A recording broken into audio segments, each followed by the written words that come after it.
Pada pagi hari ini, seperti tahun lalu kita memperingati Hari Bumi ada di Geraca.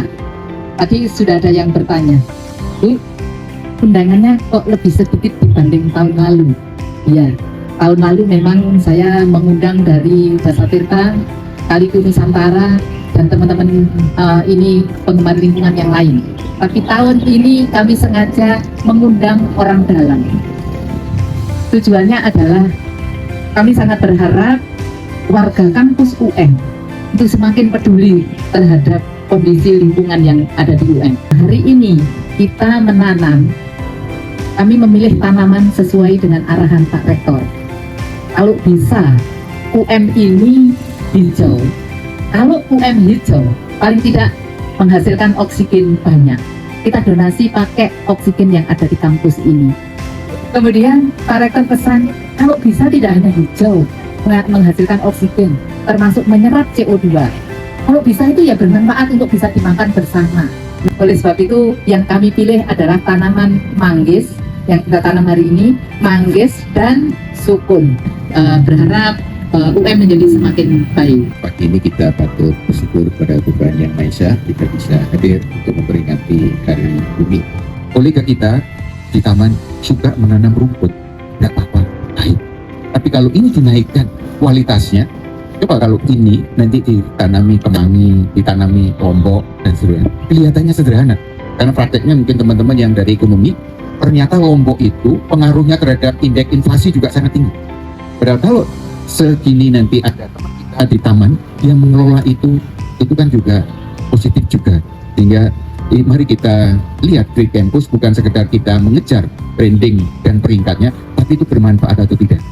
Karena kebetulan Pak Menteri yang baru itu berupaya menjadikan kampus ke depan itu kampus yang impactful.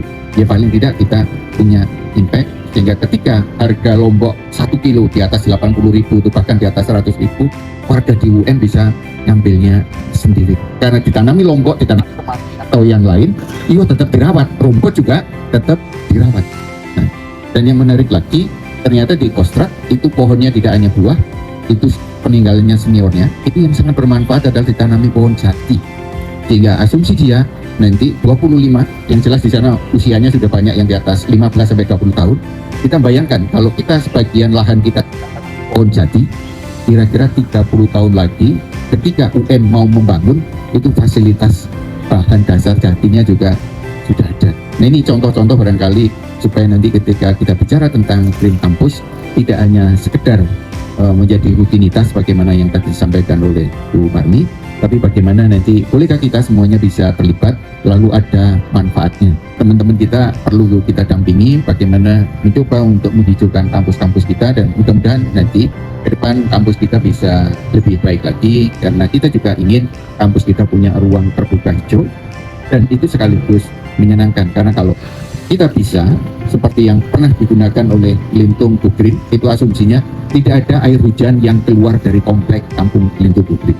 Nah kalau nanti resapan-resapan air kita di berbagai tempat itu kuat, saya kok yakin air yang turun di UM tidak ada yang lari ke sungai, karena semuanya masuk ke tanah, dan ketika masuk ke tanah itu akan membantu kita sebagai indikator kegiatan kita, dan itu nanti insya Allah akan sehat. Dan saya yakin gerakan yang mungkin kita ini kecil, tetapi kalau nanti bisa kita akan lebih jauh, nanti akan berdampak. Dan saya setuju dengan usulan Bu Prof Marni, hingga lomba antar fakultas tentang Green Campus bukan pada slogannya semata, tetapi prakteknya di masing-masing lingkungan fakultas kita seperti apa. Mudah-mudahan ini kegiatan yang diikuti bisa ditindaklanjuti juga untuk bisa penelitian skripsi atau diikutkan pola PIMNAS dan seterusnya, sehingga acara-acara ini berdampak, diawali dari dampak kita ke masyarakat, dan insya Allah kita bisa merealisasikan membiasakan yang benar, bukan membenarkan yang biasa. Diperingati setiap tanggal 22 April, Hari Bumi bukan sekedar momentum tahunan, akan tetapi juga menjadi pengingat akan tanggung jawab kita bersama untuk menjaga keberlangsungan hidup di planet ini.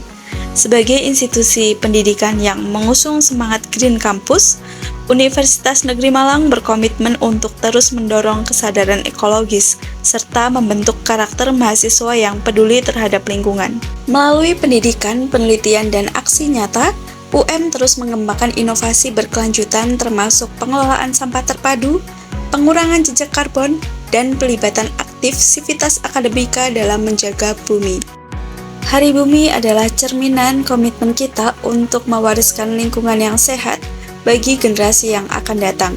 Mari bersama wujudkan Universitas Negeri Malang yang hijau, bersih, dan berkelanjutan.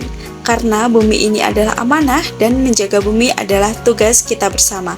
Selamat Hari Bumi 2025 dari Universitas Negeri Malang bersama untuk bumi yang lestari.